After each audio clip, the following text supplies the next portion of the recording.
Musuh terbesar Odysseus bukan Cyclops, melainkan egonya sendiri.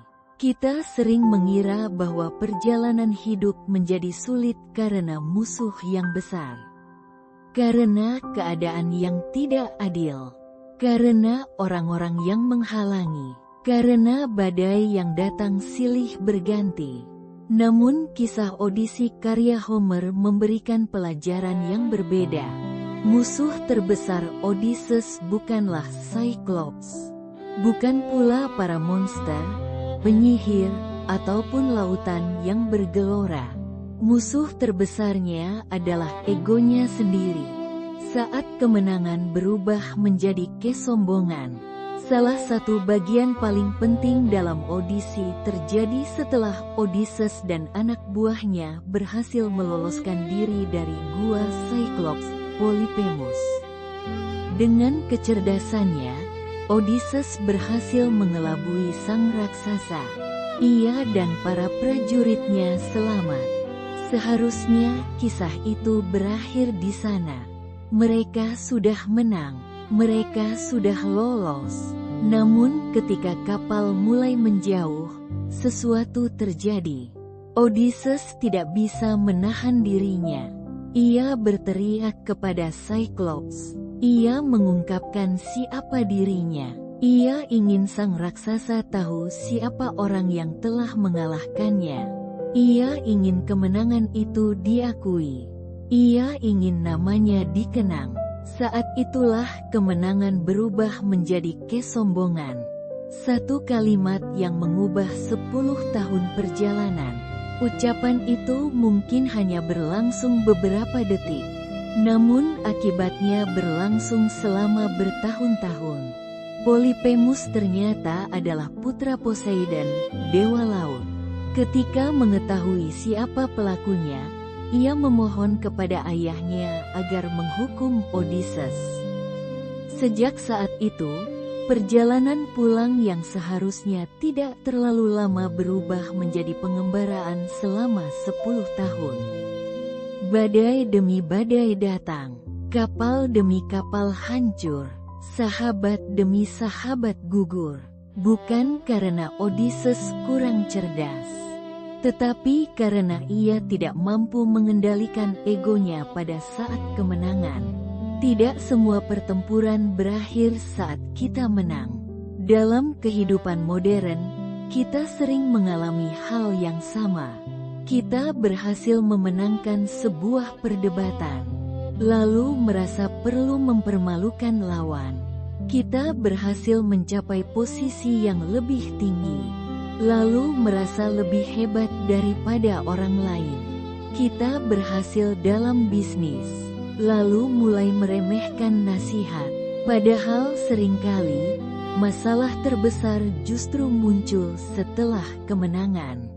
Karena kemenangan yang tidak disertai kerendahan hati mudah berubah menjadi kesombongan. Dan kesombongan seringkali membuka pintu bagi kejatuhan. Ego selalu ingin diakui. Ego memiliki satu kebutuhan yang tidak pernah benar-benar puas. Ia ingin diakui. Ia ingin dipuji. Ia ingin menjadi pusat perhatian. Ia ingin orang lain tahu bahwa dialah yang paling berjasa. Karena itu, ego sering membuat kita berbicara lebih banyak daripada yang diperlukan. Membalas lebih keras daripada yang dibutuhkan. Menunjukkan lebih banyak daripada yang seharusnya. Padahal, tidak semua kemenangan perlu diumumkan. Ada kemenangan yang justru menjadi lebih mulia ketika disimpan dalam diam. Orang bijak tahu kapan harus diam. Bayangkan jika Odysseus memilih tetap diam. Jika ia membiarkan Cyclops tidak pernah mengetahui siapa yang mengalahkannya, mungkin ia akan segera tiba di Ithaca. Mungkin 10 tahun penderitaan itu tidak pernah terjadi. Pelajarannya sederhana. Kadang satu kalimat yang tidak kita ucapkan dapat menyelamatkan perjalanan hidup kita. Tidak semua kebenaran harus diteriakkan. Tidak semua keberhasilan harus dipamerkan. Tidak semua kemenangan harus dirayakan dengan mengalahkan harga diri orang lain. Diam bukan selalu berarti takut. Sering kali diam adalah bentuk kedewasaan.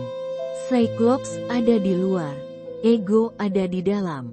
Kita sering sibuk mencari musuh di luar diri. Orang yang tidak menyukai kita, lingkungan yang tidak mendukung, keadaan yang tidak adil. Padahal musuh yang paling sulit dikalahkan justru tinggal di dalam diri sendiri. Ia bernama ego, karena monster di luar hanya muncul sesekali. Tetapi ego berjalan bersama kita setiap hari.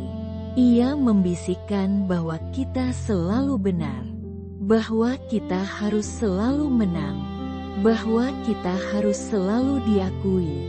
Dan jika kita tidak waspada, ia dapat memperpanjang perjalanan hidup kita, sama seperti yang dialami Odysseus. Penutup, kemenangan terbesar adalah menang atas diri sendiri. Pagi ini, mungkin kita tidak sedang berhadapan dengan Cyclops. Tetapi kita mungkin sedang berhadapan dengan sesuatu yang lebih sulit. Keinginan untuk membalas, keinginan untuk dipuji, keinginan untuk membuktikan bahwa kita lebih hebat. Disitulah kebijaksanaan diuji. Karena pada akhirnya, perjalanan hidup tidak hanya ditentukan oleh seberapa besar badai yang kita hadapi, tetapi juga oleh seberapa mampu kita mengendalikan diri ketika angin sedang berpihak kepada kita. Odysseus mengajarkan bahwa kecerdasan dapat memenangkan sebuah pertempuran, namun hanya kerendahan hati yang mampu mengantarkan seseorang pulang.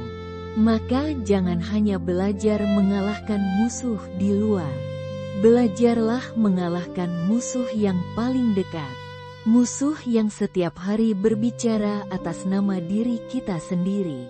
Karena seringkali, perjalanan hidup menjadi lebih panjang bukan karena besarnya rintangan, melainkan karena besarnya ego yang enggan untuk diam.